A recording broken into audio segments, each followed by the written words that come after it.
आज़ादी बचाओ news channel में सभी दर्शकों का स्वागत है। भारी बारिश के कारण शहर के नाले ओवरफ्लो, खासदार परिणीति शिंदे ने स्थानीय प्रशासन पर उठाए सवाल।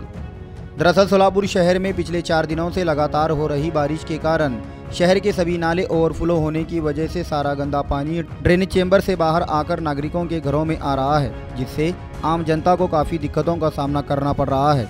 इस समस्या को देख खासदार परिणीति शिंदे ने शहर के कुछ नालों का सर्वे कर संबंधित अधिकारियों पर सवाल उठाए कि नालों की सफाई में देरी क्यों की। विषय की महापालिकेत गेले 2 वर्ष निवडणुका झाल्या नाहीत, त्यामुळे प्रशासकच आहे तिकडे, लोकप्रतिनिधी नसल्यामुळे तिकडे दबाव अभावी थोडासा हलगर्जीपणा दिसून येतोय महानगरपालिकेच्या पूर्ण कार्यात। आणि त्यामुळे काय झाले, सोलापुरात जे मेच्या पहिल्या आठवड्यात सगळे नाले साफसफाई आपण करत असतो, दरवर्षीचा हा नियम आहे की पाऊस तसं बघितलं तर सप्टेंबर महिन्यात येतो, पण काही 5 वर्षापासून लवकर येतो, तर मे महिन्यात ही नाले साफसफाई झाली पाहिजे।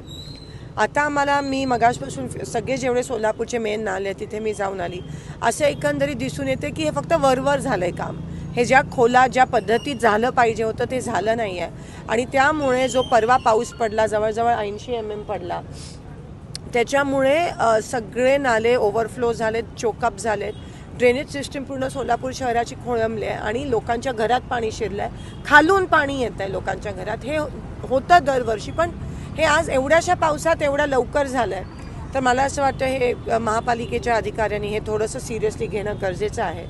आणि आज आम्ही ती पाहणी केली, पण पाणीच नाही, पण ते लवकरात लवकर उद्यापासून पुन्हा एकदा ते नाले साफसफाई झाले पाहिजेत। आणि काही ठिकाणी स्टॉर्म ड्रेन क्लिनिंग झालं पाहिजे, ते पण झालं नाही आहे। आणि जो आपण 99 कोटीचा जो प्रस्ताव दिला आहे तो आचारसंहितेमुळे प्रलंबित होता।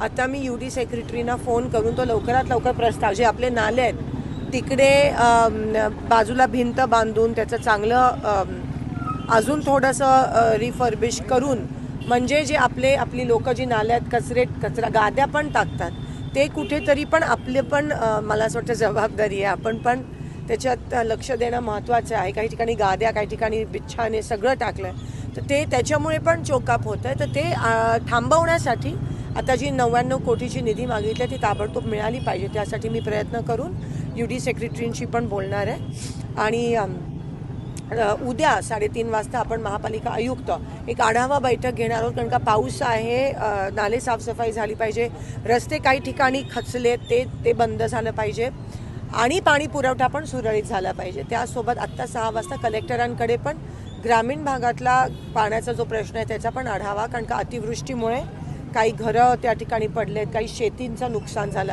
ते लवकरात लवकर ती पण निधी मिळाली पाहिजे, त्यासाठी आपण मीटिंग घेतोय। आम्ही सगळे कामाला लागलो आहे। आपत्कालीन व्यवस्थापना आपल्याला दिसत